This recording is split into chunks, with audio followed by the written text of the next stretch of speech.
बेरोजगारी बढ़ा के गइल, ओ बेरोजगारी बढ़ा के गइल, आके अच्छा दिन के झांसा देके सबके चुन्ना लगा के गइल। तो आज हम लोग बात करने वाले हैं बेरोजगारी पे। देखिए ये गाना एक छोटा सा था ताकि पूरी बातें समझ में आ जाए, क्योंकि देखिए भारत में बेरोज़गारी एक प्रमुख समस्या है और इस बेरोज़गारी पे कोई भी सरकार बात करने को तैयार नहीं है। लेकिन बात है यहाँ के युवाओं की ज़िंदगी का। देखिए सबसे बड़ी बात है एक युवाओं की ज़िंदगी के बारे में अगर बात करें तो देखिएगा, एक सरकारी नौकरी के लिए अगर एक लड़का अगर बिहार का एसएससी का तैयारी करता हो या सेंट्रल सेक्रेटरीट का तैयारी करता हो या बीपीएससी का तैयारी करता हो या कोई भी जॉब की तैयारी करता हो तो अपनी ज़िंदगी का आधा हिस्सा गुजार देता है। एक दारोगा की अगर बिहार दारोगा की तैयारी करना हो तो कम से कम 10 साल टाइम लगाता है। 10 साल में भी उसको वो रोज़गार नहीं मिल पाता। ये बहुत ही गंभीर मामला है और कहीं ना कहीं 40-42 साल उम्र पार करने के बाद वो कुछ भी नहीं रह जाता। ये भारत सरकार और बिहार सरकार को सोचने की ज़रूरत है कि दुनिया का सबसे महंगा जो संसाधन कहीं ना कहीं बर्बाद होते जा रहा है, इस पर लोगों को ध्यान देना चाहिए। ऐसी क्या परिस्थितियां हो गई कि बिहार में और भारत में ही इतनी बेरोजगारी का जो आलम है वो बढ़ते जा रहा है। अगर कोई भी सरकार इस पे अगर वर्क करती, काम करती है तो अब तक बेरोजगारी सब खत्म हो गया होता। सोच के देखिए 2023 चल रहा है। 2023 में भारत में पता है बेरोजगारी दर कितना है? 8.11% है, बहुत ज़्यादा है। अगर बात करें इससे पहले 2014 के पहले कांग्रेस के समय में तो 4%, 4.5% के अराउंड में था। फिर भी वो सरकार बहुत ख़राब लगती थी लोगों को। अब ये सोच रहे होंगे कि हम कहीं कांग्रेस की तरफ से तो नहीं बोल रहे हैं। नहीं भाई, मुझे कोई मतलब नहीं है, मुझे कोई मतलब नहीं है। मैं सरकार से और मैं किसी के सरकार के पक्ष में नहीं हूँ और ना ही विपक्ष में हूँ। बस मैं एक एनालिसिस में बता रहा हूँ। मेरे कहने का मतलब ये है, अगर बिहार सरकार की बात कर दिया जाए तो बिहार सरकार में अभी सबसे ज़्यादा बेरोजगारी है। पता है कितना परसेंट? लगभग 21% है। अगर कोरोना की बात किया जाए तो कोरोना के समय पता है कितना परसेंट था? 40 से 47% बेरोजगारी थी, सबसे ज़्यादा बेरोजगारी। अगर अभी की बात कर दिया जाए, अगर वर्तमान में सबसे ज़्यादा बेरोजगारी कहाँ है तो देखिए दिल्ली के बगल में हरियाणा का जो क्षेत्र है सबसे ज़्यादा बेरोजगारी है। कह सकते हैं कि जितना भी, जैसे आप देखिएगा दिल्ली में भी बेरोजगारी बहुत मतलब लगभग 20% के राउंड में है और जहाँ पे भारतीय जनता पार्टी ने रहा वहाँ पे सबसे ज़्यादा बेरोजगारी बढ़ा। ये आंकड़ा है, बिना आंकड़ा के हम बात नहीं कर रहे हैं। ये आंकड़ा है और आंकड़ा दिखाता है। लेकिन वहाँ पे सबसे ज़्यादा क्या काम किया? सबसे ज़्यादा काम मुट्ठी भर लोगों ने, यानी कि व्यापार के वाणिज्य मतलब जो सपोर्ट किया किसका? नेताओं का। उनको सबसे ज़्यादा वहाँ पे देखा जाए तो बढ़ोतरी मिला है। जैसे कारपोरेट जगत को देखिएगा, कारपोरेट जगत कितने हैं? मुट्ठी भर है। सबसे ज़्यादा धर्म को प्रोत्साहन मिला। युवाओं से क्या मतलब है? युवाओं को तो थोड़ा सा बेरोजगारी भत्ता दे दीजिए, 2000 पॉकेट में जैसे ही आ जाएगा, गर्मी हो जाएगा, फिर भारतीय जनता पार्टी, फिर कांग्रेस पार्टी, फिर राजद, पता नहीं बहुत सारी पार्टियां आ जाएंगी। लेकिन ये सोचेगा कौन? कहा जाता है कि जैसी प्रजा होती है वैसे ही सरकार, वैसे ही राजा होता है। ये सोचने और समझने की ज़रूरत है। अगर बेरोजगारी की समस्या पे अगर कोई बात करने को तैयार नहीं है तो इसका मतलब आपने मौका दिया है और ये बहुत ही ज़्यादा खतरनाक होगा। पूरी दुनिया में जो सबसे महंगा जो अब संसाधन है उसकी बर्बादी हो रही है यहाँ पे। बहुत सारे लोगों को देखिए पटना, दिल्ली, इलाहाबाद, हर जगह पूरा रोज़गार में लगे हुए हैं और स्किल्ड भी बिल्कुल नहीं है। स्किल्ड भी बिल्कुल नहीं है और सरकार कहती है कि स्किल्ड, अरे सरकार ये उपलब्ध कराएगी ना स्किल्ड को। आपने इस सिस्टम में शिक्षा व्यवस्था ही इतना बेकार का रख दिया है। शिक्षा व्यवस्था देखिए, आपको अगर देखना है तो आप यूरोप की देखिए, अमेरिका की देखिएगा। आपने 2020 में चेंज किया और चेंज में कैसा है? कुछ भी चेंजिंग तो ऐसा चेंजिंग नहीं है जैसे स्किल्ड डेवलप हो। स्किल्ड कहाँ तक जा रही है? मात्र मुट्ठी भर लोगों के पास है। आप जो सोच के देखिएगा, बिहार में अगर गांव देहातों में सबसे ज़्यादा चले जाइए तो 95%, 97% से कहीं ज़्यादा साधारण लोग ग्रेजुएशन करते हैं और वहीं बेरोजगारी का सबसे पहला पड़ाव होता है, सबसे पहला कदम होता है। वो समझिए कि बेरोजगारी है, सबसे पहला कदम होता है बेरोजगारी का। इस पे बड़ी गहन चिंतन करने की ज़रूरत है। सिर्फ बेरोजगारी भत्ता देने से उसकी समस्या जड़ से समाप्त नहीं हो जाएगी, बल्कि कहीं ना कहीं वो समस्या बरकरार है, वो बरकरार है समस्या। लेकिन समस्याओं की वजह से आप देखिएगा लोग बेरोजगारी के चक्कर में कितने आत्महत्या कर ले रहे हैं। ये किसको मतलब किसको जवाबदेही होना चाहिए, क्योंकि आपने सरकार ही ऐसा चुना। और कहा जाता है कि विपक्ष बिल्कुल कमज़ोर है। विपक्ष कमज़ोर है इसका मतलब आप कमज़ोर हैं। लोगों को लगता है कि नहीं, विपक्ष को मैंने हरा दिया, बहुत बड़ी बात किया। अरे पॉलिटी तो पढ़िए पहले।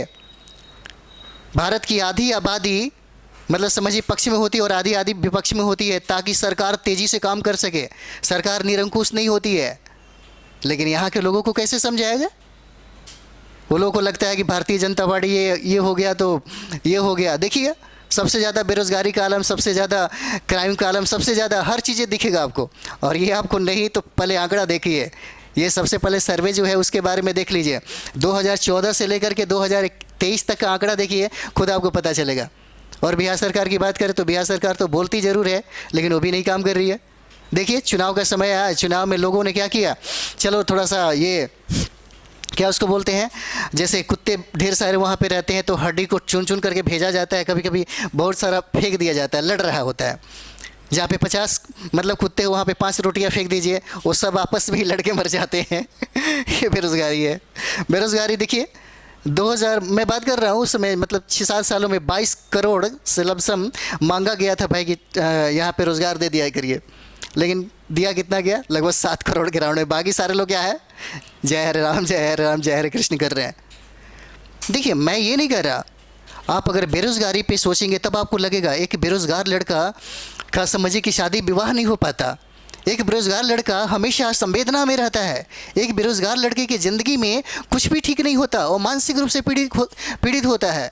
और सरकार यहाँ पे क्या कर रही है, सरकार सारे संसाधनों को अपने पास रख रही है। सोच के देखिए, भारत में लोकतंत्र इतना खूबसूरत अम्बेडकर ने लिखा, और लोकतंत्र में सारी सुविधाएं एक जनता में निहित कर दिया, लेकिन सारा का सारा सोच के देखिए, सारा का सारा संसाधन किसके पास जकड़ रहा है।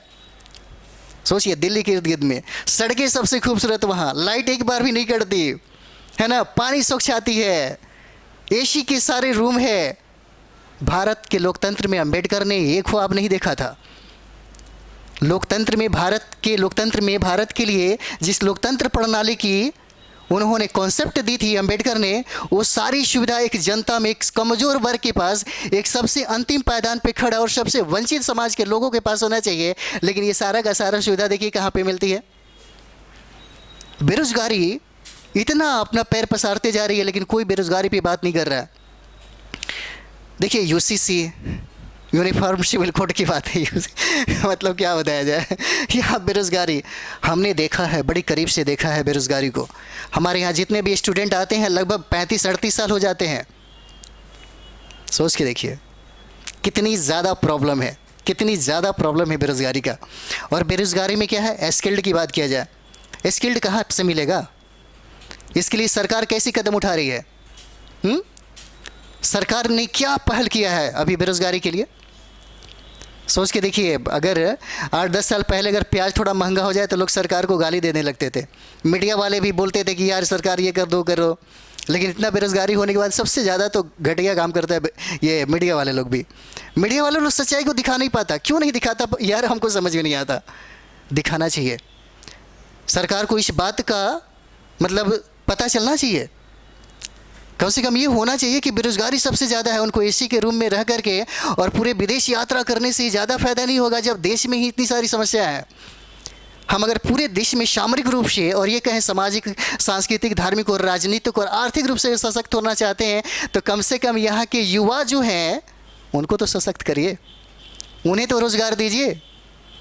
अगर उनके ही पेट भरे नहीं रहेंगे तो फिर राम का नाम लेने मज़ा नहीं आता। कोई हरे राम कैसे करेगा? कम से कम उसके पेट में कुछ तो होना चाहिए। और आपने क्या कर दिया, सोच के देखिएगा। भारत में मैं एक बात बता रहा हूँ, भारत में सबसे ज़्यादा एक केरल का मंदिर है, तिरुवनंतपुरम में है। अगर उसके बारे में आप जान जाएंगे तो आपको अजीब सा लगेगा। ये देखिए, मुझे नौकरी चाहिए, इसमें दिया गया है। पता है उस मंदिर में क्या है, $1 खरब से भाई कहीं ज़्यादा की संपत्ति है। अगर 2011 जनगणना के अनुसार भारत की आबादी पता है कितना है, 121 करोड़। अगर इन सारे लोगों में इन पैसों को अगर बांट दिया जाए तो प्रत्येक व्यक्ति में करोड़ों रुपए से कहीं ज़्यादा आएगा। अरे कम से कम ये भी तो कर लीजिए। पूरा बेरोज़गारी समाप्त हो जाएगी। फिर हम अपने विश्व के पटल पे भारत को इस स्थान पे रख देंगे ना कि अमेरिका, चाइना क्या चीज़ है, कुछ भी नहीं है। लेकिन यहाँ पे गवर्नमेंट क्या करेगी? इसलिए मैं कहता हूँ कि अगर आप पढ़े लिखे हैं, मैं शिक्षित की बात नहीं कर रहा, मैं पढ़े लिखों की बात कर रहा हूँ। शिक्षित तो भारत में 74% के अराउंड में है, लेकिन पढ़े लिखों की संख्या कितना है? 10% के अराउंड में भी नहीं है। तो मैं पढ़े लिखे लोगों भी कम से कम इसका भाई उत्तरदायित्व तो कम से कम उनके पास बनता है। ये कम से कम सोचिए, जो तो शिक्षित है उनके दिमाग में क्या चलेगी, लेकिन जो आप पढ़े लिखे हैं, अगर आपको लगता है कि नहीं कुछ बेहतर काम करना चाहिए, कम से कम भारत में बहुत सारी समस्या हैं, उस समस्या में एक प्राथमिकता जो दीजिए ना, कम से कम एक प्राथमिकता जो बेरोजगारी है उसको ख़त्म कर दीजिए। सारा का सारा संपत्ति क्या है, सोच के देखिए। गजनी के समय में, गजनी भारत की मतलब अपनी फूटी फूटी आंखों से क्यों देखता था? गजनी बहुत बड़ा एक राज्य नहीं था। गजनी आप जाइएगा अफगानिस्तान में, एक छोटा सा गांव है, लेकिन वहाँ के लुटेरों ने लूटते हुए, अपने लुटेरों की गुट बनाते हुए भारत में आया, सोमनाथ मंदिरों को लूटा। उसको कोई मतलब नहीं था भारत के जनता से, भारत के लोगों से, भारत के समाज से कोई मतलब नहीं था, क्योंकि उसे पता था कि भारत के मंदिरों में सबसे ज़्यादा संपत्ति है। और कहा भी जाता है जब वो लूट करके जा रहा था तो गिरे हुए संपत्ति को जब लोगों ने उठाया तो करोड़ों अरबों हुआ था, लाखों हुआ था। और जाकर के लगभग 3 सालों तक गजनी में कर किसी से नहीं लिया, इतनी संपत्ति यहाँ से लेकर के गई थी। लेकिन यहाँ के लोग मरे जा रहे हैं, यहाँ के लोग रोज़गार कर रहे हैं, रोज़गार कर रहे हैं। सरकार हवा भी दे रही है, झांसा भी दे रही है। देखे होंगे 2000 चुनाव में हम युवाओं ने बड़ी उम्मीद के साथ सरकार को क्या किया, बहुमत में लाया। और मिला क्या? आके चुन्ना लगा के गए, वही वाली बात हो जाता है। बट बात यह है कि समझने की ज़रूरत है। आप नहीं समझेंगे तो फिर कौन समझेगा? अगर आप लड़ाइयाँ इस वक्त नहीं लड़ेंगे तो आने वाला पीढ़ी लड़ाइयाँ लड़ेगी। अगर अपनी आज़ादी की लड़ाइयाँ, अपनी स्वतंत्रता, अपने रोज़गार की लड़ाइयाँ अगर आप नहीं लड़ेंगे तो आपके बच्चे फिर से लड़ाइयाँ लड़ेंगे। क्यों ना ऐसा करते हैं कि लड़ाइयाँ आप भी लड़े, क्योंकि आपको रोज़गार मिले। कम से कम सरकार को, या तो सरकार आपके लिए काम करे तो सरकार को रखिए, नहीं तो फिर बदलिए। देखिए सबसे बड़ी प्रॉब्लम क्या है भारत के लोगों में, एक ही के पीछे पागल हो जाते हैं, एक ही के पीछे। ऐसा लगता है कि सब कुछ वही है। देखिए रोटी को उल्टा पुल्टा करके बनाइएगा तभी अच्छा रोटी होगा। सरकार भी बिल्कुल इसी तरह होता है, कभी उलटिए कभी पलटिए। देखिए मज़ा आता है, कभी भी इमोशन और दिल से मत लीजिए, किसी का भी फ़ैन मत बनिए। अम्बेडकर ने कहा था कि मूर्ति पूजा मत करना, मूर्ति का निर्माण भी नहीं करना। और भारत में सबसे ज़्यादा मूर्तियाँ बन गई। भारत में सबसे ज़्यादा लोगों ने मूर्तियाँ बनाई, और साथ ही साथ जिन लोगों ने, यानी कि जिस अम्बेडकर ने मूर्ति विरोध किया था, मूर्ति का विरोध किया था, भारत के लोगों ने उन्हीं व्यक्ति का मूर्ति सबसे ज़्यादा बना दिया। देखिए सिद्धांत मायने रखता है, विचार मायने रखता है, और विचार अम्बेडकर का भी कमाल का है। अरे कम से कम उनके विचारों को भी अगर लागू कर दिया जाए तो सारे युवा, सारे महिलाएं, सारे लड़कियां रोज़गार ही मतलब बेरोज़गार ही नहीं रहेंगी। सबके पास रोज़गार होगा, सबके पास स्किल्ड होगा। कम से कम उस सिद्धांत तो उनके जो इकोनॉमिक्स, जो पावर, उन्होंने जो अर्थशास्त्र उन्होंने PhD किया था। RBI आज आपके पास, जो RBI का कॉन्सेप्ट जो है उन्हीं का देन था भाई। फिर भी देखिए, क्योंकि एक बात और भी है, अम्बेडकर ने ये बात कहा था कि जब सत्ता पे बैठने वाला जैसा होगा हमारा संविधान वैसा ही होगा। अगर अच्छे लोग होंगे तो संविधान बिल्कुल अच्छा होगा, अगर बुरे लोग होंगे तो संविधान बिल्कुल बुरा होगा। देखिए पर्सनालिटी, व्यक्तित्व पे निर्भर करता है। देखिए हमने आपसे वोट लिया किस वजह से? रोज़गार देंगे, लाखों रुपए देंगे आपको। अरे अगर छोड़िए ना सबकी बात, अगर आपके पास रोज़गार नहीं है तो कोई बात नहीं, मंदिर का जो वो है उससे भी सबको बांट दीजिए, करोड़ों रुपये हो जाएंगे। रख के क्या करेंगे? सोचिए, एकमात्र मुट्ठी भर लोगों को इसका फ़ायदा हो रहा है, भारत के सारे समुदाय को फ़ायदा नहीं हो रहा है। बल्कि सारे का सारा पैसा किसका है? SC ST OBC का है। लेकिन SC ST OBC के बच्चे क्या कर रहे हैं? आत्महत्या कर रहे हैं, रो रहे हैं, तड़प रहे हैं, शादियाँ नहीं हो रही है, गर्लफ्रेंड छोड़ के भाग जा रही है। बहुत सारा प्रॉब्लम है भाई, माँ बाप उनको लात मारते हैं। बेरोज़गारी बहुत बड़ा आलम है, बहुत ख़राब चीज़ है ये। कभी बेरोज़गारी पे हम लोग डिटेल्स में बात करेंगे तब समझ में आएगी। ये बेरोज़गारी का आलम है, और बेरोज़गारी ने इस तरीके से अपना पैर पसारते जा रहा है। अगर आप अभी नहीं संभले तो कभी नहीं संभलेंगे। आपके सामने 2000 नेक्स्ट यानी कि 2024 और 2025 का चुनाव है। इसमें आपको बतलाना होगा, क्योंकि आप ही बता सकते हैं। क्योंकि जो लोकतंत्र है वो सारा की सारी शक्ति किस में है? जनता में है। जनता जिसे चाहती है सरकार उसी का बनता है। जनता अगर चाहेगी सरकार गिराओ तो सरकार गिरेगी, जनता चाहेगी किसको जिताना है, किसको हराना है, ये करेगा। ये राजतंत्र नहीं है, ये लोकतंत्र है। और लोकतंत्र में अम्बेडकर ने कहा था कि राजा कभी रानी के पेट से पैदा नहीं होगा। अब राजा किससे पैदा होगा? मतदान पेटी से पैदा होगा। इस चीज़ को समझना होगा। अगर इस चीज़ को ना समझते हैं तो बहुत मुश्किल होने वाली है, क्योंकि भाई आप बेरोज़गार हैं तो बेरोज़गार को जो झेल रहे हैं आप ही महसूस करते होंगे। जिस तरीके से महसूस करने वाली बात है, एक जो एसी में रह के प्लान बनाता है वो क्या समझेगा, वो आपके दुख और दर्द को क्या समझेगा। आप दिन रात बैठ करके history, geography, polity, economic, science पढ़ रहे हैं और अपने आप से अकेला संघर्ष कर रहे हैं।